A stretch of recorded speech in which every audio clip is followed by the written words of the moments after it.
Hello everyone, welcome to my channel multi exam educator.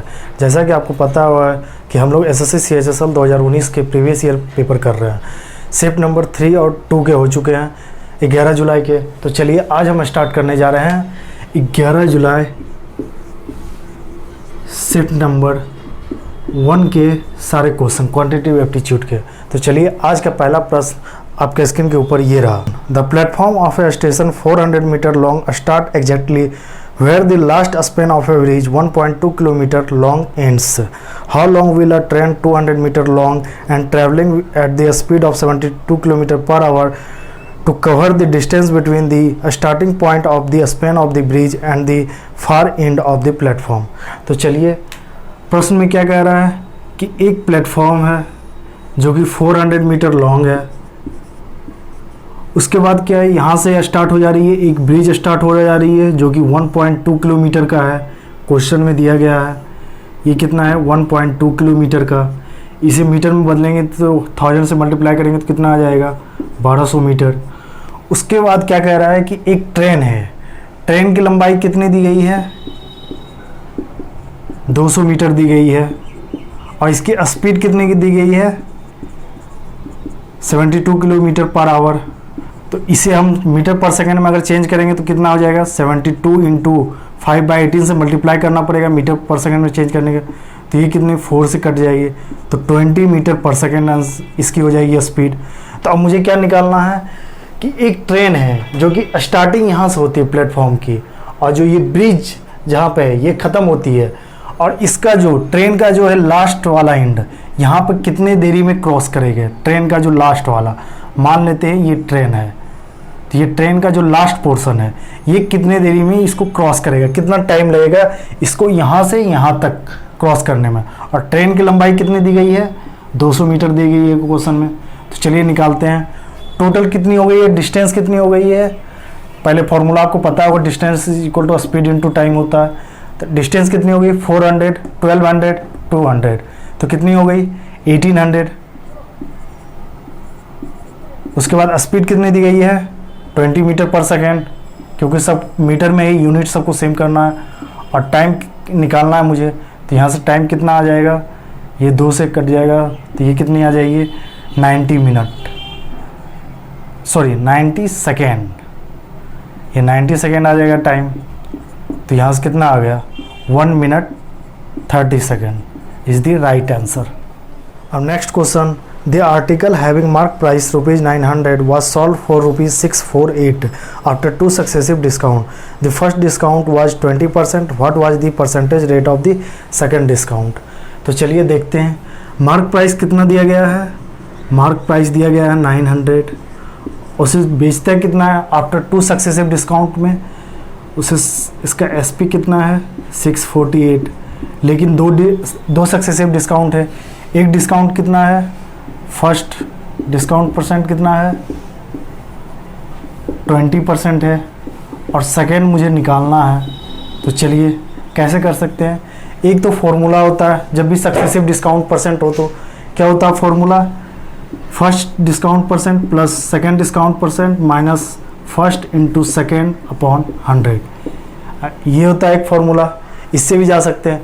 इससे सबसे पहले मुझे क्या देखना पड़ेगा कि ओवरऑल डिस्काउंट कितना हुआ है। तो 900 में 648 को माइनस कर देंगे तो कितना आ जाएगा, 9 में 648 को माइनस करेंगे तो 252 आ जाएगी। और ये कितने पे है, टोटल कितना डिस्काउंट मिल रहा है 900 पे, तो इंटू 9 कर देंगे। तो यहाँ से 0 0 0 0 ये कट गई, ये कितने बार में आ गई 2, फिर 72 बच गई तो 28 टोटल ओवरऑल कितना हो गया 28, जो कि सक्सेसिव डिस्काउंट परसेंट है। तो इसके इक्वल टू कितनी हो जाएगी 28। तो यहाँ से मुझे क्या, एक तो दिया गया है 20%, यहाँ से तो एक 20 दिया गया ही है, और दूसरा मुझे वाई निकालना है।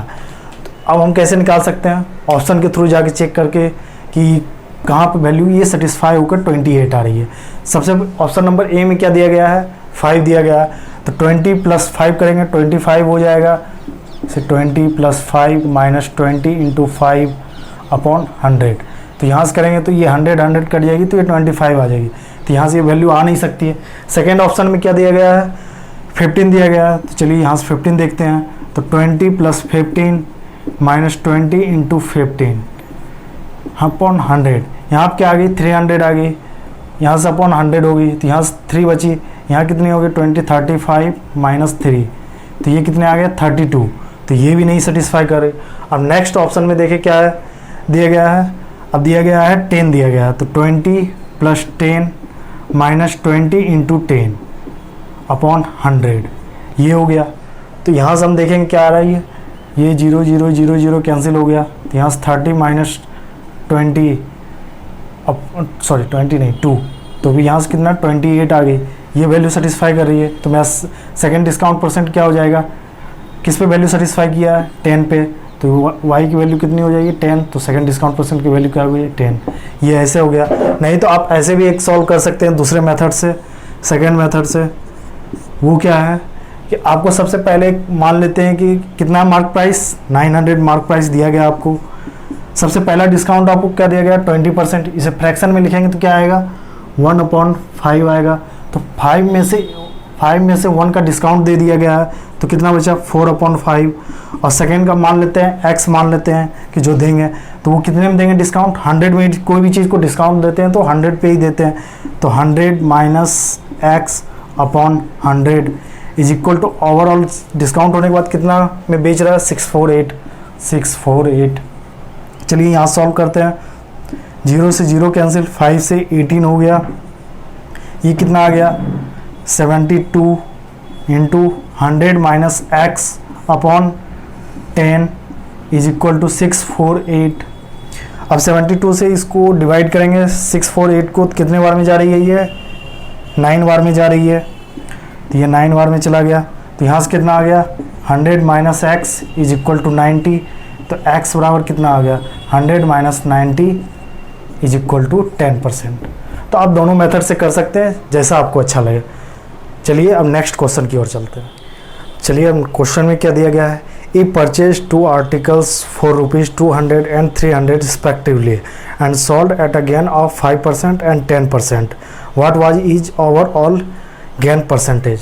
तो चलिए सबसे पहले देखते हैं, ये क्या है 2 आर्टिकल खरीद रहा है, तो पहले आर्टिकल का कितने में CP है 200 है, और इस पर प्रॉफिट वो कितना कमा रहा है 5% कमा रहा है। और सेकेंड आर्टिकल का CP कितना दिया गया है 300 दिया गया है, और इस पर कितना प्रॉफिट कमा रहा है 10% का प्रॉफिट कमा रहा है। तो चलिए सबसे पहले देखते हैं 5% का फ्रैक्शन में कितना हो जाएगा 1/20, और 10% का फ्रैक्शन में कितना हो जाएगा 1/10 हो जाएगा। तो चलिए देखते हैं ओवर इसमें कितने का प्रॉफिट कमा रहा है 200 इंटू 20 पे 1 का प्रॉफिट कमा रहा है, तो कितना हो गया 21/20 प्लस 300 इंटू इस पे कितना 10 पे 1 का प्रॉफिट यानी 11/10। तो ओवरऑल प्रॉफिट कितना हो रहा है, चलिए देखते हैं। ये हो गया 10, ये हो गया 210 प्लस ये 330 इज इक्वल टू कितना हो गया ओवरऑल, ये हो गया 045,540 ये हो गया। ये हो गई SP हो गई, और CP कितना है टोटल CP कितना हो जाएगा 200 प्लस 300, टोटल CP कितना हो जाएगा 200 प्लस 300, ये कितनी होगी 500। अब मुझे प्रॉफिट कितना हो रहा है CP ये है SP ये है, तो फिर कितने का 500 का CP है 540 का SP है, तो 40 का प्रॉफिट हो रहा है। 40 का प्रॉफिट कितने पे हो रहा है मुझे 500 पे हो रहा है। तो चलिए अब परसेंटेज में निकालने के लिए 100 से मल्टीप्लाई करना पड़ेगा, यहाँ से कर दिए, तो कितने का ओवरऑल मुझे प्रॉफिट आ गया है 8% का ओवरऑल प्रॉफिट आ गया है। ये कौन सा ऑप्शन में आपका दिया गया, option number D। Next question आपको दिया गया है, ये सॉल्व करना मुझे इस इक्वेशन को। तो चलिए हम सॉल्व करते हैं। सबसे पहले क्या है 10/7 इंटू 1 - 2.43 इंटू 10⁻³ है, तो 10⁻³ को क्या करें नीचे लेके चलते हैं सबसे पहले। चलिए तो यहाँ से क्या हो गया 10⁻³ हो गया, तो इसको लिखते हैं 10/7 1 - 0.00243 is equal to 1.417 plus x। तो चलिए अब यहाँ क्या करना है, 10/7, 1 में से माइनस करते हैं 0.00243 को, कितनी आ जाएगी वैल्यू, 0.99757, ये आ गई वैल्यू। चलिए 7 + x, अब यहाँ से क्या है, 10 को इससे मल्टीप्लाई कर देंगे तो क्या आ जाएगा, एक डेसिमल आगे हो जाएगी, 757/7। यहाँ से क्या, इसको इधर ले आएंगे तो माइनस में हो जाएगा, 4117 + x। तो चलिए अब इसको 7 से डिवाइड करते हैं। 7 से डिवाइड करने के बाद क्या आ जाएगा, 7 के साथ 1 बार में 14 मिस, ये आ जाएगी 1.4251, ये हो गई। अब यहाँ से क्या करना है मुझे, -1.417, यहाँ कितनी है, यहाँ 4 यहाँ 3 है तो एक 0 और यहाँ कर लेते हैं, = यहाँ पर इक्वल टू हो जाएगी ना, ये इधर आ गई तो ये x। अब यहाँ से x की वैल्यू निकालनी है तो अब इसमें इसको माइनस कर देंगे। माइनस करने के बाद कितनी आ जाएगी, ये 1 हो जाएगी, ये कितनी हो जाएगी, 8 हो जाएगी, ये 0, ये 0, 0, 0.0081, ये हो गई x की वैल्यू। ये हमारी आंसर हो गई। ये कौन सा ऑप्शन में आपको दिख रहा है, ऑप्शन नंबर सी। तो चलिए नेक्स्ट क्वेश्चन दिया गया है सिंप्लीफिकेशन का, इसे सिंप्लीफाई करना मुझे इस इक्वेशन को। तो चलिए सिंप्लीफाई करते हैं। सिंपल सा रूल क्या होता है, बोर्ड मास। तो सबसे पहले क्या करना मुझे, ब्रैकेट को, तो ब्रैकेट के देख लेते, ब्रैकेट के अंदर जो ब्रैकेट होती है उसे सॉल्व करनी होती है। सबसे पहले इसे सॉल्व करके देखते हैं। तो ये कितनी हो गई, 7/3, यहाँ इंटू हो जाएगी तो ये अपोजिट हो जाएगी, तो 5/7 हो जाएगा। तो यहाँ से कितनी आएगी, ये 7 कैंसिल, 5/3। अब इसके बाद क्या, ऑफ, यानी इससे सॉल्व करनी है। तो ये कितनी होगी, 5/4 इंटू 5/3, माइनस में ये कितनी होगी, 17/12। तो चलिए सबसे पहले इस ब्रैकेट को ही सॉल्व करते हैं। तो ये कितनी हो गई, 25/12, यहाँ पर माइनस है 17/12। तो यहाँ से कितनी आएगी, 25 - 17 कितनी होगी, 8/12। तो यहाँ से कितनी हो गई, ये 4/6 यानी कि 2/3। यहाँ से 2/3 आ गई इसकी वैल्यू। चलिए अब इधर सॉल्व करके देखते हैं। सबसे पहले मुझे क्या सॉल्व करना पड़ेगा, ये डिवाइड, तो डिवाइड को 1/9, ये इंटू 3 दूनी 6 एक साथ अपोजिट हो जाएगी, 3/7 + 2/7 + 1/6। यहाँ से क्या हो गई, 3 से 3 कैंसिल हो गई, तो ये कितनी हो गई, 1/3। अब यहाँ से देखते हैं, 1/21 + 2/7 + 1/6। तो यहाँ से क्या हो गई वैल्यू, 21 प्लस यहाँ से 3 2 6 हो गया, प्लस 1/6। तो चलिए यहाँ से कितनी होगी, 7/21 + 1/6। तो यहाँ से कितनी हो गई, 1/3, और यहाँ पर कितनी थी, 2/3। तो चलिए 2/3 + 1/3 + 1/6। तो यहाँ सब कितनी आ जाएगी वैल्यू, ये कितनी हो गई, 3, ये तो 1 ही हो जाएगी, 1 + 1/6। तो यहाँ से कितनी आ गई, 7/6। और 7/6 हमारे कौन सा ऑप्शन में दिया गया है, ऑप्शन नंबर सी। ये हमारा हो गया करेक्ट आंसर। अब चलिए अब चलते हैं नेक्स्ट क्वेश्चन की ओर। नेक्स्ट क्वेश्चन दिया गया है कि with reference to a number greater than 1, the difference between itself and reciprocal is 25% of the sum of itself and its reciprocal. तो by how much percentage correct to 1 decimal 1 is the fourth power of the number greater than its square. तो चलिए solve करते हैं।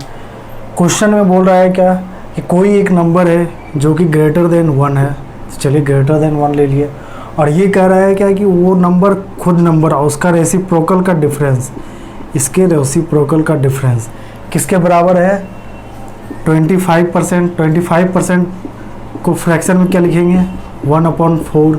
तो चलिए क्या कह रहा है क्या कि its self and its reciprocal का डिफरेंस के बराबर है 25% of its self and sum of its reciprocal, यानी कि ये खुद और उसके रेसिप्रोकल का सम के बराबर है। तो चलिए अब इसको हम सॉल्व करते हैं। कैसे करेंगे, चलिए देखते हैं क्या आ गया, X square minus 1 upon X is equal to 1/4 X square plus 1 upon X. यहाँ से एक्स कैंसिल हो गया और x कैंसिल हो गया तो हम क्या नहीं ले सकते हैं, x is not equal to 0 तभी, क्योंकि ये नॉट डिफाइंड हो जाएगा नीचे। तो चलिए अब इधर 4 से इधर मल्टीप्लाई कर देते हैं। 4x square minus 4 is equal to X square plus 1। अब क्या करना है, 3x square is equal to 5। तो X square is equal to 5/3। अब मुझे क्वेश्चन में क्या निकालना है, क्वेश्चन में कह रहा है क्या कि जो गिवन नंबर है जो कि x माने हैं, इसका जो पावर 4 होगा ये कितना अधिक है x पावर स्क्वायर, यानी इसके स्क्वायर के से कितना अधिक है, ये इसका मुझे परसेंटेज निकालना है, ये मुझे निकालना है। तो चलिए अब हम इसको सॉल्व करते हैं। इसको सॉल्व करेंगे, क्या करेंगे, एक्स स्क्वायर को हम कॉमन ले लेंगे तो कितना हो जाएगा, x square minus 1 upon x square into 100। तो यहाँ से एक्स स्क्वायर कैंसिल हो गया और एक्स स्क्वायर की वैल्यू क्या है, 5/3। तो 5/3 माइनस 1 इंटू 100। तो यहाँ से क्या हो गई, 2/3 इंटू 100। तो यहाँ से कितनी आ जाएगी वैल्यू, 1/3 की वैल्यू क्या होती है, 33.333। तो यहाँ से 2 से मल्टीप्लाई है तो क्या हो जाएगी, 66.6666 जाके 7 लास्ट में रहती है। तो चलिए ये कौन सा ऑप्शन नंबर में आपको दिख रहा है, ऑप्शन नंबर डी। तो option number D is the correct answer. चलिए अब नेक्स्ट क्वेश्चन की ओर चलते हैं। नेक्स्ट क्वेश्चन में क्या दिया गया है, अल्फ़ा आई, और आई कहाँ से कहाँ तक है, 1 से लेकर 20 तक है, और ये कहाँ लाई की गई है, 0 डिग्री से 90 डिग्री। चलिए, और साइन अल्फ़ा 1 क्या दिया गया है, sign alpha 1 plus sine alpha 2 से लेके साइन अल्फ़ा 20 तक की वैल्यू कितनी दी गई है, 20 दी गई है। और मुझे निकालना क्या है, अल्फ़ा 1 प्लस अल्फ़ा 2 से लेके अल्फ़ा 20 तक की वैल्यू फाइंड करनी है। तो चलिए हम देखते हैं हम इसको कैसे निकालते हैं। क्वेश्चन में दिया गया है क्या, साइन अल्फ़ा 1 साइन अल्फ़ा 2, और ये कहाँ तक है, साइन अल्फ़ा 20 तक है। तो ये alpha 1 alpha 2 alpha 3 alpha 4 alpha 5 सब जगह आएगी, और ये साइन अल्फ़ा है, यानी इसमें टोटल टर्म कितने हैं, 20 टर्म है, और 20 टर्म का वैल्यू कितनी है, यहाँ पर 20 है। तो यानी कि एक पॉसिबल वैल्यू ये हो सकती है कि 20 इंटू 1 कर लें तो क्या आएगी 20, यानी सबकी 1 वैल्यू होगी। तो अगर सबकी 1 वैल्यू होगी तो साइन अल्फ़ा 1 की कितनी वैल्यू हो जाएगी, 1 हो जाएगी। तो यहाँ से 1 किसकी वैल्यू होती है, साइन 90 डिग्री की 1 वैल्यू होती है। तो यहाँ पर हम साइन 90 डिग्री लिख सकते हैं 1 की जगह पे। तो sine alpha 1 is equal to sine 90 degree. तो यहाँ से क्या हो सकता है, अल्फ़ा 1 बराबर कितना आ जाएगा, 90 डिग्री। इसी तरह हम सबको अल्फ़ा 2 भी निकाल सकते हैं, अल्फ़ा 20 तक निकाल सकते हैं। सबकी वैल्यू कितनी आएगी, 90 ही आएगी। और यहाँ मुझे क्या फाइंड करना है, अल्फ़ा 1 से लेकर अल्फ़ा 20 तक, यानी कितने टर्म हो गए, 20, और सबकी वैल्यू कितनी आएगी, 90 डिग्री आएगी। तो 90 मल्टीप्लाई कर देंगे तो ये कितनी होगी, 1800। यही हमारा हो गया करेक्ट आंसर। और ये कौन सा ऑप्शन में आपको दिख रहा है, ऑप्शन नंबर ए। तो ऑप्शन नंबर ए हो गया आपका राइट आंसर। तो चलिए अब नेक्स्ट क्वेश्चन दिया गया है क्या, कि 10 डिजिट का कोई नंबर है जो कि डिविजिबल है 24 से। तो चलिए ये है 10 डिजिट का नंबर है, और ये डिविजिबल किससे है, 48 से डिविजिबल है। 48 से नहीं, 24 से डिविजिबल है। और मुझे फाइंड क्या करनी है, x और y की, x प्लस y की मिनिमम वैल्यू फाइंड करनी है, लीस्ट वैल्यू। तो चलिए हम देखते हैं इसको सॉल्व कैसे करेंगे। इसे सॉल्व करने के लिए मुझे क्या करना पड़ेगा, सबसे पहले ये देखें, कोई भी नंबर अगर 24 से डिविजिबल है, अगर ये नंबर, तो इसका फैक्टर भी इससे डिविजिबल होना चाहिए। 24 का फैक्टर क्या हो सकता है, 8 इंटू 3 हो सकता है, यानी ये नंबर भी इससे डिविजिबल होगी, इसके फैक्टर भी। तो चलिए सबसे पहले 8 की डिविजिबिलिटी रूल चेक करते हैं। 8 की डिविजिबिलिटी रूल क्या होती है कि लास्ट का 3 डिजिट नंबर अगर 8 से डिविजिबल हो तो ये पूरी की पूरी संख्या 8 से डिविजिबल होगी। लेकिन यहाँ पर तो 2 डिजिट दे दिए तो फिर आसान है मुझे, यानी कि वो y8, यानी कि 8 के मल्टीपल में लास्ट में 8 कहाँ आती है, तो 8 इंटू 6 करेंगे तो कितनी आती है 48। तो यहाँ से तो y की वैल्यू कितनी आ गई 40, y की वैल्यू कितनी आ गई 4 आ गई, और इसमें प्लस 4 8 करेंगे तो कितनी 8, यानी y इज इक्वल टू 4 या 8। ये 2 पॉसिबल वैल्यू है यहाँ पे। लेकिन जब यहाँ पर कोई भी नंबर देता, मान लीजिए कुछ भी रहता, 2 रहता, 3 रहता, कुछ भी रहता यहाँ पे, तो ये मुझे फाइंड करने में फिर मुझे दिक्कत हो जाती, फिर लगता है कि कैसे ये डिविजिबिलिटी रूल को चेक करें 8 से निकालने के लिए। तो मैंने इसके पिछले 2 वीडियो में मैंने जो भी है इसका दोनों का शॉर्टकट बताया हुआ हूँ, वहाँ पर वो क्वेश्चन आ चुके हैं 11 जुलाई के शिफ्ट नंबर 2 और शिफ्ट नंबर 3 में। इवन प्लेस और ऑड प्लेस दोनों का शॉर्टकट अलग है, तो मैंने उस दोनों वीडियो में बता चुका हूँ। तो आपको उस वीडियो की लिंक जो है वो डिस्क्रिप्शन बॉक्स में मिल जाएगी और आई बटन पे भी दे दूंगा, तो वहाँ से आप देख सकते हैं। तो चलिए अब यहाँ से मुझे क्या 8 की डिविजिबिलिटी रूल तो चेक हो गई, क्या आ सकती है 4 या 8 आ सकती है। अब मुझे 3 की डिविजिबिलिटी रूल चेक करनी है। 3 की डिविजिबिलिटी रूल क्या आती है कि ये जो नंबर में जितने भी डिजिट दिए हैं इनका सम 3 से डिविजिबल है, तो फिर ये संख्या डिविजिबल होगी, नहीं तो नहीं होगी। तो चलिए हम चेक कर लेते हैं। 2 + x + 6 + y + 8, तो यहाँ से कितनी आ गई 8 8 16 + x + y। तो अब मुझे क्या करना है, क्या कि लिस्ट वैल्यू ही लेनी है। तो फिर हम y की लिस्ट वैल्यू क्या हो जाएगी 4 आ जाएगी, y की लिस्ट वैल्यू 4 हो जाएगी। यहाँ 4 ले लेंगे तो क्या आ जाएगी 20 + x। तो यहाँ पर हम x की कौन सी वैल्यू लेंगे, ये 3 से डिविजिबल हो, तो यहाँ 3 × 7 21 होती है। तो फिर x की वैल्यू हम क्या ले सकते हैं 1, तो फिर यहाँ से x की वैल्यू क्या आ जाएगी 1।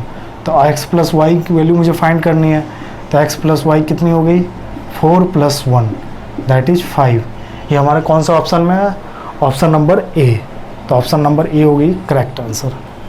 तो चलिए अब नेक्स्ट इक्वेशन आपको दिया गया है ये। तो इसमें आप देख रहे होंगे क्या कि 18.43 इंटू 18.43, इसको मल्टीप्लाई करना, फिर इसको मल्टीप्लाई करना, फिर इससे डिवाइड करना, ये बहुत ही कॉम्प्लिकेटेड होते जाएगा और एग्ज़ाम में इतना टाइम है नहीं कि इसको इतना इस तरीके से किया जाए। तो ये कहीं ना कहीं मुझे दिख रहा है, अगर हम इसे a मान लें, इसे भी a मान लें, तो ये कितना हो जाएगी a² हो रहा है। अगर इसे b मान लें, इसे b मान लें, तो ये कितना हो रहा है b² हो रहा है। तो a² - b² का आपको एक फॉर्मूला पता होगा, क्या होता है a² - b² is equal to a + b into a - b। अब मुझे प्लस और माइनस करना बहुत ही ईजी हो गया, तब चलिए अब सॉल्व करते हैं। क्या हो गया 18.43 + 6.57 इंटू 18.43 - 6.57 अपॉन 11.86। यहाँ से इसको ऐड करते हैं, ऐड करने के बाद कितनी आ गई 0 0 0, ये कितनी 5 हो गई, ये 2 हो गया, ये 25 आ गया। यहाँ से इसको माइनस करते हैं, कितनी आ जाएगी 6 8 इंटू 0.11, और यहाँ से आप देख सकते हैं कि 11.86, ये दोनों कट गया, ये भी कट गया, क्या आ गया आंसर 25 आंसर आ गया। यही हमारा आंसर हो गया। और ये कौन से ऑप्शन में दिया गया है, ये ऑप्शन नंबर बी में दिया गया है। अब नेक्स्ट क्वेश्चन आपको दिया गया है O, G, I and H respectively circumcenter, centroid, incenter and orthocenter of an equilateral triangle. Which of these points are identical? तो आपको बताया गया होगा थ्योरी सेक्शन में जब ज्योमेट्री का पार्ट चलता है, तो क्या कि इक्विलेटरल ट्रायंगल का सारा चीज़ क्या हो गया, सर्कमसेंटर हो गया, सेंट्रोइड हो गया, इंसेंटर हो गया, ऑर्थोसेंटर हो गया, सब एक ही पॉइंट पे लाई करते हैं इक्विलेटरल ट्रायंगल में। अगर ए सब एक ही पॉइंट पे, तो O, G, I, H यानी सब के सब एक ही पॉइंट पे लाई करेंगे। तो ये कौन सा ऑप्शन में आपको दिख रहा होगा, ऑप्शन नंबर सी, यही हो गया करेक्ट आंसर। तो अब नेक्स्ट क्वेश्चन में क्या दिया है, a certain sum was invested on simple interest, the amount to which it had grown in 5 years was 1:1/4 times the amount to which it had grown in 3 years. The percentage rate of interest was. तो चलिए question में क्या कह रहा है कि जो 5 साल में इसका जो अमाउंट होता है, कोई भी सिंपल इंटरेस्ट पे देता है, जो 5 साल में जो इसका अमाउंट है वो इसके बराबर होता है 1:1/4 कितने के अमाउंट, जो 3 साल में जो अमाउंट होते हैं उसके बराबर होता है। तो एक तो एक है कि हम चलिए फॉर्मूले पर कर सकते हैं, P प्लस क्या होता है P into R into T, कितना है यहाँ पर 5 years है, तो 5/100 इज इक्वल टू क्या कर सकते हैं 1/4 यानी कि 5/4। और यहाँ से इसका अमाउंट क्या हो जाएगा 3 साल का P plus P into R into और फिर टाइम क्या है 3/100। यहाँ से सॉल्व करके हम R की वैल्यू निकाल सकते हैं, लेकिन ये कॉम्प्लिकेटेड लग रहा है एग्जाम पर्पस में लगेगा क्या कि इसे सॉल्व करने में थोड़ा सा टाइम लगेगा। तो चलिए इसको थोड़ा सा फास्ट करने के लिए हम क्या कर सकते हैं कि मान लेते हैं कि प्रिंसिपल कितना है, प्रिंसिपल हम मान लेते हैं 100 मान लेते हैं। तो इससे क्या हो जाएगा कि जो 5 साल का अमाउंट कितना हो जाएगा 100 plus P into R into T करेंगे तो 100 से 100 तो ये यहाँ से ये कट जाएगी तो RT हो जाएगी सिर्फ 5। और हम टाइम तो 5 साल हो गई, रेट क्या x मान लेते हैं और यहाँ क्या ये किसके बराबर हो जाएगी 5/4 अपॉन यहाँ से क्या हो जाएगी 100 प्लस यहाँ से 100 से 100 मल्टीप्लाई से कट ही जाएगी यहाँ से। तो r और 3 टाइम यहाँ क्या 3 है, r को क्या माने है x। तो चलिए यहाँ से सॉल्व करके देख लेते हैं क्या आती है वैल्यू। तो यहाँ से सॉल्व करेंगे तो क्या आ जाएगी वैल्यू, ये हो जाएगा 400 plus 20x is equal to 500 minus 15x। तो यहाँ से कितना हो गया 5x इज इक्वल टू 100। तो यहाँ से x की वैल्यू कितनी आ गई 20%। तो ये हमारा आंसर हो गया। ये कौन सा ऑप्शन में हमको दिख रहा है, ये option number B is the correct option. क्या बोल रहा है, A can complete a piece of work in 20 days and B can complete 20% of the work in 6 days। If they work together in how many days can they finish 50% of the work if they work together. तो चलिए हम इसे solve करते हैं। ए कितने दिन में कार्य को कंप्लीट कर रहा है, ए कंप्लीट कर रहा है 20 days में टोटल कार्य को। और बी कितने दिन में कंप्लीट कर रहा है, बी कंप्लीट कर रहा है 20% ऑफ वर्क। बी कितने दिन में कंप्लीट कर रहा है, बी 20% ऑफ वर्क कंप्लीट कर रहा है 6 days में। तो टोटल वर्क कितने दिन में कंप्लीट करेगा, तो यानी कि 100% वर्क। तो ये क्या हो जाएगा 100% वर्क कितने दिन में करेगा 20 इंटू 5 हो गया तो 6 इंटू 5 यानी 30 days में कंप्लीट करेगा। तो यहाँ कितनी आ जाएगी 30 days। तो चलिए अब यहाँ से हम सॉल्व करते हैं, इन दोनों का हम एलसीएम निकालते हैं। एलसीएम निकालेंगे तो कितनी आ जाएगी इन दोनों की एलसीएम, ये 60 हो जाएगी। तो इनकी एफिशिएंसी कितनी हो जाएगी 3 हो जाएगी, इसकी एफिशिएंसी कितनी हो जाएगी 2 हो जाएगी। अब मुझसे क्वेश्चन में क्या कह रहा है कि 50% ऑफ वर्क ये दोनों मिलके कितने दिन में कंप्लीट करेंगे। तो ये टोटल वर्क कितनी आ गई है 60 आ गई है। तो इसका 50% वर्क कितना हो जाएगा टोटल वर्क का, तो टोटल वर्क का 50% हो जाएगा 30 हो जाएगा, 30 वर्क हो जाएगा। अब 30 वर्क इन दोनों मिलके ये दोनों मिलके कितने दिन में कंप्लीट करते हैं। तो चलिए ए और बी का एफिशिएंसी कितना है, ए प्लस बी का एफिशिएंसी कितना है 3 + 2 इज इक्वल टू 5। और फॉर्मूला क्या होता है total work is equal to number of days into efficiency होता है। तो चलिए अब फॉर्मूले में पुट कर देते हैं। टोटल वर्क यहाँ कितना है 30 है तो 30 आ गया। नंबर ऑफ डेज क्या करना है, ये मुझे फाइंड ही करना है नंबर ऑफ डेज। तो चलिए ये तो निकालना ही। एफिशिएंसी कितना दिया गया है, एफिशिएंसी कितना है 5 है तो यहाँ से 5 आ गया, सॉरी ये आ गया 5। तो अब चलिए यहाँ से 5 से ये क्या 6 बार में कैंसिल तो 6 हो गया नंबर ऑफ डेज। यही हमारा आंसर हो गया। और ये कौन सा ऑप्शन में दिया गया है, ऑप्शन नंबर बी, यही हो गया हमारा करेक्ट ऑप्शन। चलिए नेक्स्ट क्वेश्चन में दिया गया एक ट्रिग्नोमेट्री इक्वेशन दिया गया, इसे सॉल्व करना, बस वैल्यू पुट कीजिए आंसर ले आइए। इसका cosec 30 की वैल्यू कितनी हो जाती है 2 होती है तो 2 का स्क्वायर हो जाएगा। sin 45 की वैल्यू कितनी होती है 1/√2 तो इनका स्क्वायर हो गया। sec का स्क्वायर 60, sec 60 की वैल्यू कितनी होती है, इसकी भी 2 होती है। और फिर tan 30 की वैल्यू कितनी होती है 1/√3 होती है तो इसका होल स्क्वायर। तो चलिए इसे सॉल्व करते हैं। ये 4 हो गया, ये 1/2 हो गया, ये 4 हो गया, ये 1/3 हो गया। यहाँ से कितनी आ गई 8 + 1/2 + 1/3 सॉरी 3। तो यहाँ से कितनी हो गई वैल्यू 8 + 1 यहाँ से ये हो गया 6 तो ये कितनी 3 + 2 तो यहाँ से कितनी हो गई 48 + 5/6 तो यहाँ से कितनी हो गई 53/6।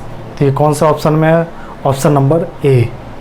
तो ये होगी हमारे करेक्ट आंसर। नेक्स्ट क्वेश्चन में दिया गया है कि triangle ABC, triangle A B C similar है ट्रायंगल डी ई एफ के।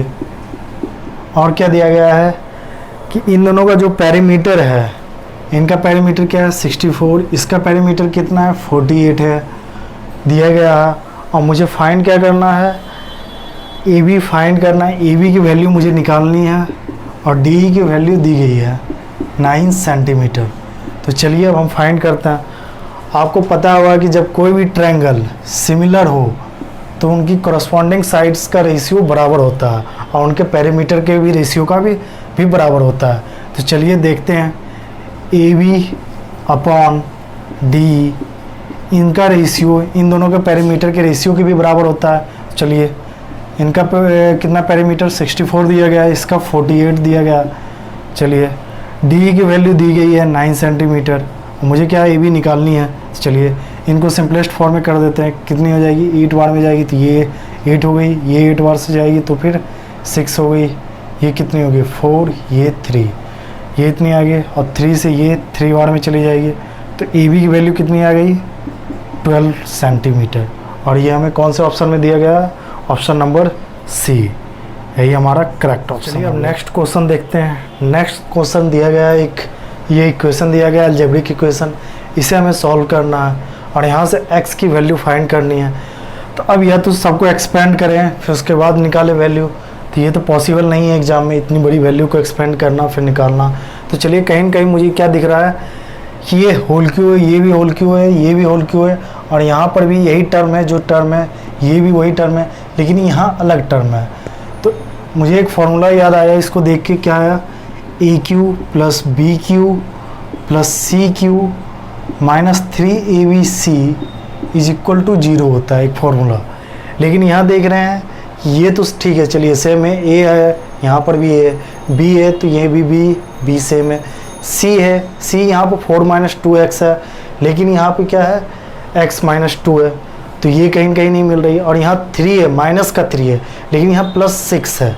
तो चलिए अब मुझे इस फॉर्मूले के टर्म में हम बदल सकते हैं क्या, तो चलिए देखते हैं। इस 6 को हम क्या लिख सकते हैं, इसको हम लिख सकते हैं 3 इंटू 2, ये लिख सकते हैं। और आप देख सकते हैं कि यहाँ क्या है 4 माइनस 2 x, यानी कि ये जो माइनस वाला टर्म है ये यहाँ पर x के साथ है, लेकिन यहाँ पर किसके साथ है, नंबर के साथ है, डिजिट के साथ। तो x के साथ यहाँ पर माइनस करने के लिए भी क्या, यहाँ मुझे माइनस से मल्टीप्लाई करना पड़ेगा, तो यहाँ पर हम माइनस से भी मल्टीप्लाई कर सकते हैं। तो फिर आपको लग रहा होगा अब ये टर्म ऐसा बनता जा रहा और ये 2 इसमें जाके मल्टीप्लाई कर देंगे तो क्या हो जाएगा, चलिए देखते हैं क्या आ जाएगी वैल्यू। 3x प्लस 1 का whole cube plus x minus 3 का whole cube plus 4 minus 2x का होल क्यूब। और यहाँ पर क्या करना है, मुझे यहाँ 3 लेना है, माइनस का 3 लेना है, क्योंकि यहाँ से माइनस कॉमन लेंगे तभी तो ये इसके साथ आ जाएगी फिर माइनस का टर्म, क्योंकि यहाँ पर x के साथ है माइनस का टर्म। तो चलिए यहाँ पर माइनस 3 हो गया और ये जो 2 है इसमें मल्टीप्लाई कर देंगे तभी ये बराबर हो जाएगी, 4 माइनस 2x बन जाएगी। तो चलिए देखते हैं 3x प्लस 1x माइनस 3, और ये यहाँ से मैंने ये माइनस का टर्म कॉमन ले लिया था तो फिर यहाँ पर क्या हो जाएगी, और यहाँ से 2 मल्टीप्लाई भी करना है तो ये कितनी हो जाएगी 4 minus 2x is equal to 0। तो अब आपको दिख रहा होगा कि ये इस फॉर्मूले के बेस पे बिल्कुल अब सटीक हो चुका है। तो चलिए अब फॉर्मूला क्या होता है, जब ये 0 होता है तो आपको दिख रहा होगा कि हाँ x की वैल्यू पर a b c बराबर नहीं आ रहा है। जब a is not equal to b is not equal to c होता है तो इस फॉर्मूले पे तो क्या होता है a plus B plus C is equal to 0 होता है। तो चलिए अब हम निकाल देते हैं। a की वैल्यू कितनी दी हुई है 3x प्लस 1, फिर b की x माइनस 3 और c की 4 minus 2x is equal to 0। चलिए यहाँ से x की वैल्यू निकाल लेते हैं। 3x plus x 4x minus 2x यानी कितनी होगी 2x। यहाँ 1 प्लस 4 5 माइनस 3 2 हो गया तो प्लस 2 बराबर 0। तो यहाँ पर x की वैल्यू कितनी आ गई -1, और -1 कौन सा ऑप्शन में दिया गया आपको, option number A is the correct option. Question में क्या दिया हुआ है, क्वेश्चन में दिया हुआ है क्या है कि थीटा कहाँ से कहाँ तक है, थीटा है 0 डिग्री से लेके 90 डिग्री तक है और मुझे फाइंड क्या करना है, थीटा की वैल्यू फाइंड करनी है। और एक इक्वेशन दिया गया है, कौन सा, √3 cos theta plus sine theta is equal to 1। तो चलिए हम देखते हैं मुझे क्या निकालना है, थीटा निकालना है। तो थीटा निकालने के लिए क्या करना पड़ेगा मुझे, ऐसे क्वेश्चन में मुझे ऑप्शन के थ्रू जाना चाहिए। ऑप्शन 1 में आपका ऑप्शन ए में क्या दिया गया है, 90 डिग्री। चलिए 90 डिग्री पे चेक करते हैं। cos 90 की वैल्यू कितनी होती है, 0 होती है, तो ये तो 0 हो गई। और sin 90 की वैल्यू कितनी होती है, 1, तो 1 इज इक्वल टू 1। पहला ही ऑप्शन सेटिस्फाई कर गया, तो ऑप्शन ए ही हमारा करेक्ट आंसर हो गया इसमें। तो नेक्स्ट क्वेश्चन दिया गया है, during a practice session in a stadium an athlete run along a circular track and performance is observed by her coach standing at a point on the circle and also by her physiotherapist standing at the center of the circle. The coach finds that the covers the angle of 72 degree in 1 minute. What will be the angle covered by her in 1 second according to the measurement made by physiotherapist? तो question में दिया गया है कि एक circular track है, ये हो गया सर्कुलर ट्रैक। इस पर कोई एक एथलीट है जो कि दौड़ रहा है। मान लेते हैं ये एथलीट ए है, ये कोई दौड़ रहा है। इसका जो कोच है ये कहीं सरकमफेरेंस पे ही है, यहाँ पे मान लेते इसका कोच है, ये यहाँ से ऑब्जर्व कर रहा है इसको। और इसका जो फिजियोथेरेपिस्ट है वो सेंटर ऑफ द सर्कल पे है, फिजियोथेरेपिस्ट। तो क्वेश्चन में क्या दिया गया है कि कोच एथलीट जो है ये 1 मिनट में, मान लेते हैं कि ये यहाँ से स्टार्ट करता है और ये 1 मिनट के बाद यहाँ पे पहुँच जाता है, ये ए डेस पे। ये एथलीट यहाँ पे से स्टार्ट करता है, ए डेस में पहुँच जाता है 1 मिनट में। तो ये यहाँ पर कोच इसको कितने एंगल का ये बनाता है एथलीट, यहाँ पे डिग्री, ये यहाँ पे 72 डिग्री का बनाता है एंगल। और ये 1 मिनट में यहाँ से यहाँ तक ट्रैवल करता है, यानी कि 1 मिनट में कितना होता है, 60 सेकेंड में। 60 सेकेंड में यहाँ से यहाँ तक ट्रैवल करता है। तो मुझे क्वेश्चन में क्या पूछ रहा है कि फिजियोथेरेपिस्ट के अनुसार ये 1 सेकेंड में कितने दूर तक ट्रैवल करेगा, कितने डिग्री का ट्रैवल करेगा। तो चलिए देखते हैं, इसको सॉल्व करते हैं। आपको पता होगा कि कोई भी सर्किल हो उसके सर्कमफेरेंस पे अगर ये एंगल 72 डिग्री है तो यहीं से इसके सेंटर पे इसका डबल एंगल होता है। तो ये कितना हो गया, 144 डिग्री। और ये कितने डिग्री में बना रहा है, 60 सेकेंड में बना रहा है। 60 सेकेंड में कितने डिग्री का एंगल बना रहा है, 144 डिग्री का एंगल बना रहा है। और मुझे पूछा गया क्वेश्चन में कि 1 सेकेंड में कितने डिग्री का बनाता है फिजियोथेरेपिस्ट के अनुसार। ये फिजियोथेरेपिस्ट के अनुसार तो 144 डिग्री बना रहा है 60 सेकेंड में। तो 1 सेकेंड के में 144 डिग्री अपॉन 60, तो यहाँ से कितनी आ गई, ये आ गई 24, तो यहाँ से हो गई 2.4 डिग्री। यही हमारा करेक्ट आंसर। और ये कौन सा ऑप्शन में दिया गया है, ऑप्शन नंबर डी, ये ऑप्शन करेक्ट। क्वेश्चन में क्या गिवन है कि the 2 diagonals of a rhombus are respectively 14 and 48, the perimeter of a rhombus is equal to. तो चलिए क्वेश्चन में दिया गया है क्या कि एक रोम्बस है, ये एक रोम्बस और इसका डायगोनल है। आपको पता होगा कि एक डायगोनल दिया गया है 14 सेंटीमीटर, एक डायगोनल दिया गया है 48 सेंटीमीटर। आपको पता होगा क्या कि रोम्बस में डायगोनल बाइसेक्ट करते हैं एक दूसरे के, तो ये जितने एंगल पे काटेंगे ये हाफ हाफ हो जाएंगे, बाइसेक्ट करते हैं। और आपको पता होगा जब ये बाइसेक्ट करते हैं तो ये हमेशा 90 डिग्री पर ही बाइसेक्ट करते हैं। तो चलिए ये डायगोनल अगर 14 सेंटीमीटर है तो ये कितनी होगी, 7 सेंटीमीटर। ये डायगोनल अगर 48 सेंटीमीटर है तो ये कितनी होगी, 24 सेंटीमीटर। अब हम पाइथागोरस थ्योरम से इसे निकाल सकते हैं। ऐसा आपको पता होगा कि ट्रिपलेट भी याद करना चाहिए, 2-3 गो का जो एग्जाम पर्पस में हमेशा आते हैं। 3, 4, 5 हो गए हैं, 7, 24, इसका 25 आता है, एक होता है 9, 40, 41, इसी तरह से। तो ये आपको पता होगा कि रोम्बस का हर एक साइड बराबर होते हैं। तो एक साइड कितनी आ गई, 25 सेंटीमीटर। तो मुझे पेरीमीटर पूछा है, तो चारों साइड से क्या करें, चारों side into multiplied by 1 side, तो कितनी आ गई, 100 सेंटीमीटर। यही हमारा आंसर हो गया। ये कौन सा ऑप्शन में आपका, ऑप्शन नंबर डी, यही करेक्ट ऑप्शन है। अब नेक्स्ट क्वेश्चन है, A B and C D are 2 chords of a circle which intersect at a point O inside the circle. It is given that AB is equal to 10 cm, CO 1.5 cm, DO 12.5 cm. तो ratio between the larger and smaller amount AO is to BO का क्या होगा ratio. तो चलिए हम देखते हैं। सबसे पहले क्या कह रहा है, एक सर्कल दिया गया है और क्या कह रहा है कि दो कोड है जो इंटरसेक्ट कर रहे हैं। चलिए इंटरसेक्ट कर रहे हैं, इसे मान लेते हैं A, इसे मान लेते हैं B, इसे मान लेते हैं C, इसे D और इस पॉइंट को O मान लेते हैं। तो AB की वैल्यू कितनी दी गई है, AB की वैल्यू दी गई है 10 सेंटीमीटर, यानी कि यहाँ से यहाँ तक है 10 सेंटीमीटर। तो अगर हम इसकी x मान लें तो ये हो गई 10 माइनस x सेंटीमीटर OB की वैल्यू। अब चलिए CO की वैल्यू कितनी दी गई है, CO की वैल्यू दी गई है 1.5, CO की वैल्यू दी गई है 1.5 और इसकी OD की वैल्यू कितनी दी गई है 12.5। और मुझे फाइंड क्या करना है, AO इज टू BO का रेशियो फाइंड करना है मुझे। तो चलिए सबसे पहले क्या निकालना पड़ेगा, मुझे x की वैल्यू निकालनी पड़ेगी। तो x की वैल्यू हम निकालते हैं। तो इसकी एक फार्मूला होती है, क्या होती है ऐसे क्वेश्चन में, AO is to OB is equal to CO is to OD। तो चलिए अब हम फॉर्मूले में पुट कर देते हैं वैल्यू को। ये हो गई x into 10 minus X is equal to 1.5 into 12.5। तो चलिए यहाँ सब सॉल्व करते हैं। ये कितनी होगी 10x minus X square is equal to, अब इसे मल्टीप्लाई करेंगे तो कितनी आ जाएगी 1875, यहाँ पर 18.75। अगर हम इसे डेसिमल यहाँ से हटा दें तो ये 100 नीचे आ जाएगी। तो 100 को क्या करते हैं, अब यहाँ से इस तरफ मल्टीप्लाई करते हैं। ये कितनी हो जाएगी 1000x minus 100x square is equal to 1875। अब यहाँ से हम देखते हैं क्या करते हैं।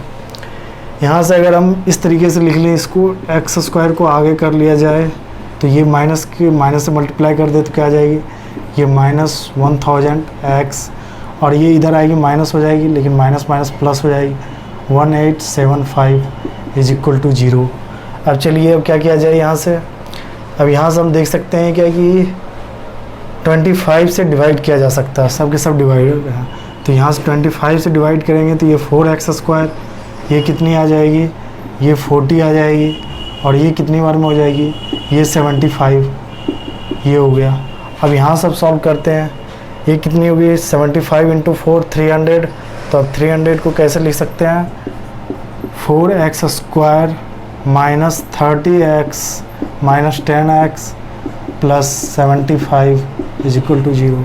अब यहाँ से हम कॉमन क्या ले सकते हैं 2x, ये हो गई 2x माइनस 15, यहाँ से ये हो गया। और यहाँ से अब क्या ले सकते हैं हम, जैसे 2x माइनस 15 तो कॉमन ही आएगा, तो यहाँ पर क्या कर सकते हैं हम -5। तो यहाँ से क्या आ गई मेरी value 2x minus 5 into 2x minus 15। तो यहाँ से x की वैल्यू क्या आ गई 5/2 और एक x की वैल्यू क्या आ गई 15/2।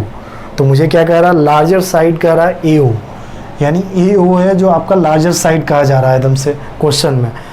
तो यहाँ से लार्जर कौन है वैल्यू, ये कितनी आ गई 2.5, ये हो गई 7.5। तो लार्जर वैल्यू क्या है 7.5, तो ये 7.5 हो गई। और फिर BO 10 में 7.5 को माइनस कर देंगे तो कितनी आ जाएगी 2.5। अब इन्हीं का रेशियो लेना है, तो ये कितनी बार में 25 तिहाई 75, 3:1, यही हमारा आंसर हो गया। ये कौन सा ऑप्शन में आपको दिख रहा है, ऑप्शन नंबर C, यही हो गया आपका करेक्ट आंसर। क्वेश्चन में क्या बोल रहा है, the ratio of the square of a number to the reciprocal of its cube given दिया गया है, ये नंबर है, then what is the number. तो चलिए उस नंबर को मुझे फाइंड करना है। तो सबसे पहले हम देख सकते हैं कि वो नंबर क्या हो सकता है। यहाँ हम ऑप्शन में देख सकते हैं कि फ्रैक्शन में दिया गया, तो यानी कोई न जो भी नंबर होगी वो फ्रैक्शन में होगी। तो हम कोई भी नंबर मान लेते हैं फ्रैक्शन में x/y। अब उसके बाद क्या बोल रही है कि the ratio of the square of number, यानी कि स्क्वायर ऑफ द नंबर, इसका रेशियो किससे, इसके रेसिप्रोकल के क्यूब का, यानी इसका रेसिप्रोकल क्या हो जाएगा y/x का होल क्यूब। ये कितना गिवन दिया हुआ है, ये आपको गिवन दिया गया है 243 अपॉन 16807। तो यहाँ से क्या हो गई, यहाँ से हो गई x square y square into करेंगे तो एक्स क्यू ऊपर चली जाएगी, वाई क्यू नीचे रहेगी, यहाँ से हो जाएगी 243 अपॉन 16807। यहाँ से कितनी आ गई, x power 5 upon y power 5 की वैल्यू 243 अब यहाँ से मुझे x और y की वैल्यू निकालनी है। तो चलिए अब हम ऑप्शन के थ्रू अब जाते हैं, क्योंकि इतना बड़ा है तो फिर अब पता नहीं चल रहा है कि ये किसका है। तो 2/7 ऑप्शन नंबर ए में दिख रहा होगा आपको। तो 2 लेंगे तो 2 में कहीं भी लास्ट टर्म 3 नहीं आता है, उसका अगर मल्टीप्लिकेशन करें तो ये ऑप्शन हो नहीं सकता। 7 ले सकते हैं क्योंकि 7 के लास्ट में आता है, उसका मल्टीप्लाई करने पे लास्ट में 3। लेकिन नीचे जो है, नीचे है 3 दिया गया है, लेकिन यहाँ पर 3 के टर्म में भी आ सकता है, 7/3 आ सकता है। तो ये मुझे करके देखना पड़ेगा।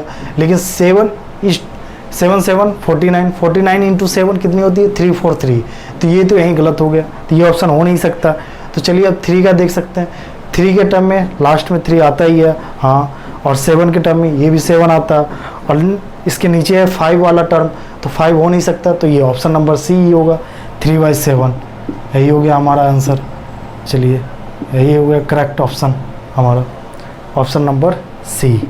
चलिए अब नेक्स्ट क्वेश्चन की ओर चलते हैं। नेक्स्ट क्वेश्चन में क्या दिया गया है, the average of 1088 real number is 0, at most how many of them can be negative.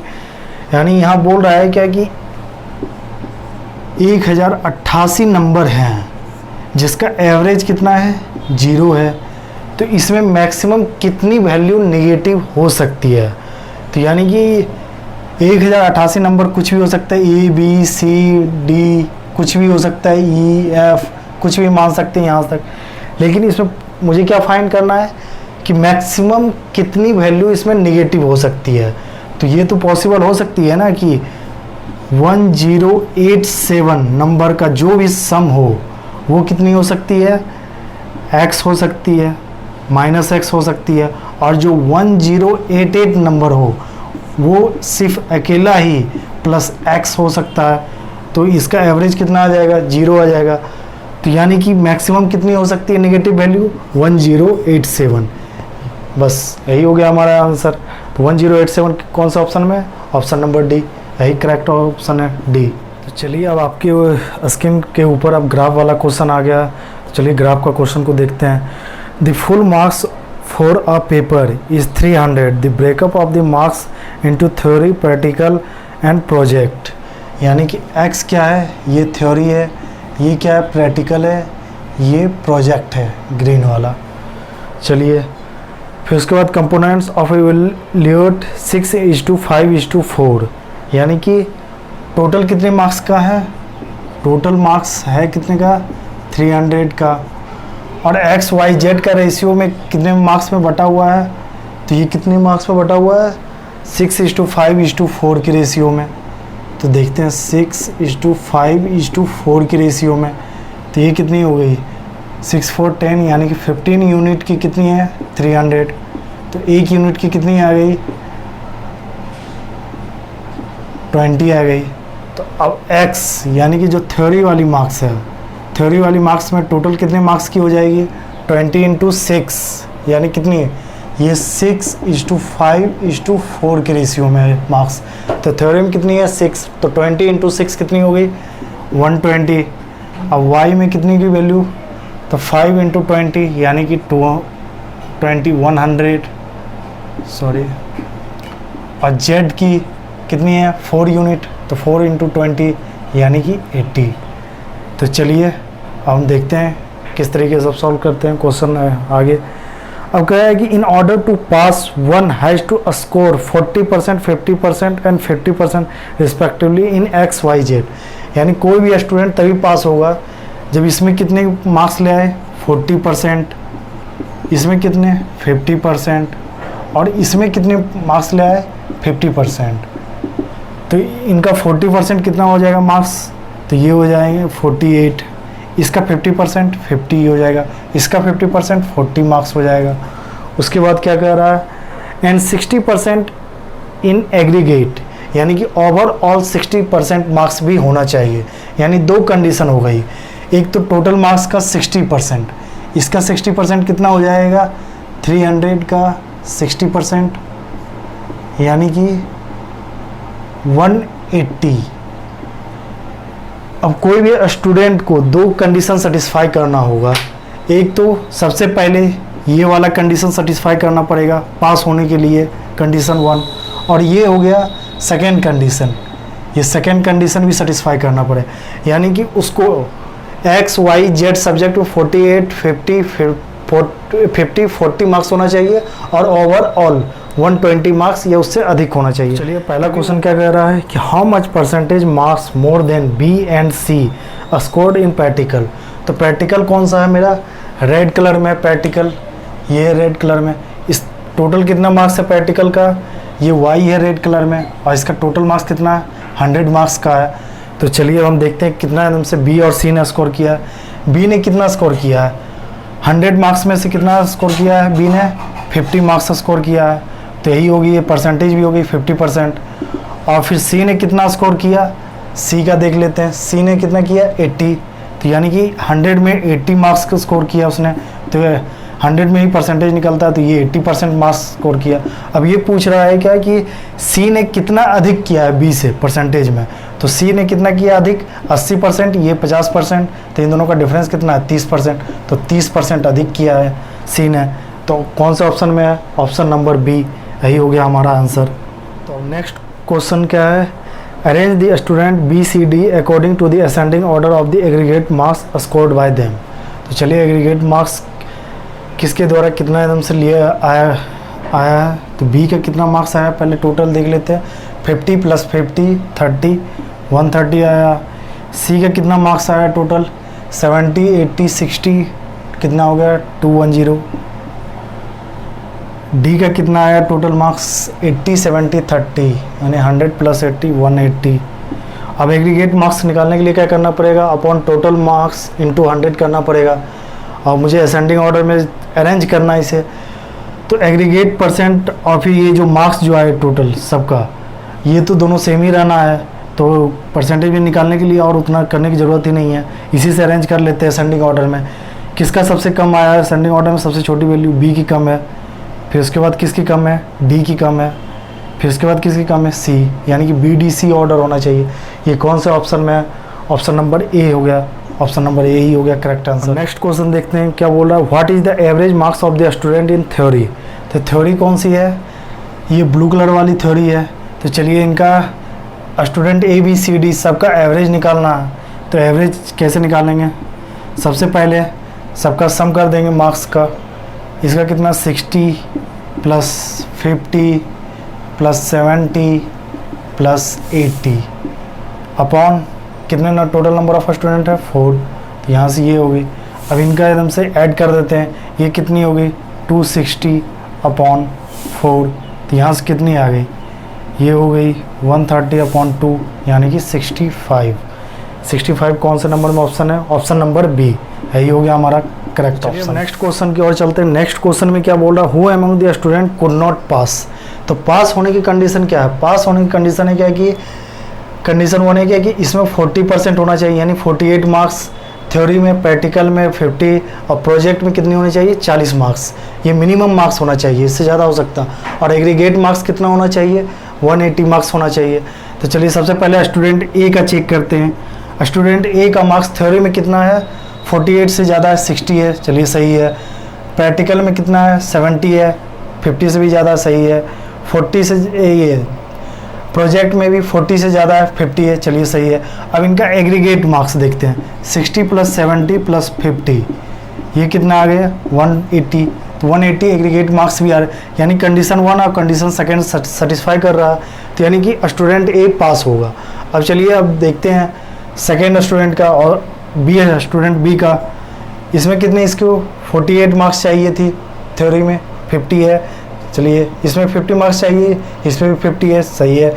इसमें 40 मार्क्स चाहिए लेकिन यहाँ पे ये 30 मार्क्स है, तो फिर ये पास नहीं हो पाएगा क्योंकि इसका कंडीशन 1 ही पहले नहीं सेटिस्फाई कर रहा है, तो बी तो नहीं पास हो पाएगा, ये नोट पास। अब चलिए अब देखते हैं सी का चेक करते हैं। सी में क्या है 70, 80, 60, यानी कि इन तीनों से तो अधिक ही है। चलिए ये तो कंडीशन सेटिस्फाई हो गया। अब देखते हैं 180 से ज़्यादा है कि नहीं है। 70 + 80 + 60 ये कितना आ गया 210, ये 180 से भी अधिक है, तो ये तो पास है। अब डी ऑप्शन चेक करते हैं। डी में क्या कंडीशन 1 है, 48 मार्क्स होना चाहिए, थ्योरी में 80 मार्क्स है, पास है। प्रैक्टिकल में 50 मार्क्स होना चाहिए, 70 मार्क्स, पास है। लेकिन प्रोजेक्ट में कितनी मिनिमम मार्क्स होनी चाहिए 40, लेकिन यहाँ क्या है 30 मार्क्स है, तो ये इस कंडीशन 1 सेटिस्फाई नहीं हो रहा है, तो ये भी नहीं पास हो पाएगा, डी भी नॉट पास। तो अब देखना है मुझे कौन सा ऑप्शन में बी और डी दिया गया है। बी और डी नहीं पास है। बी और डी कौन से ऑप्शन में? Option number D. तो option number D correct option हो गया हमारा, यही हो गया। मैंने ये CHSL 2019 के 11 जुलाई के तीनों शिफ्ट के सॉल्यूशन करवा दिए क्वांटिटेटिव एप्टीट्यूड के। और आपको ये सेशन अच्छा लगा हो तो लाइक कर दें, और फिर चैनल पर नए हैं तो सब्सक्राइब कर लें और बेल आइकन को भी प्रेस कर लें।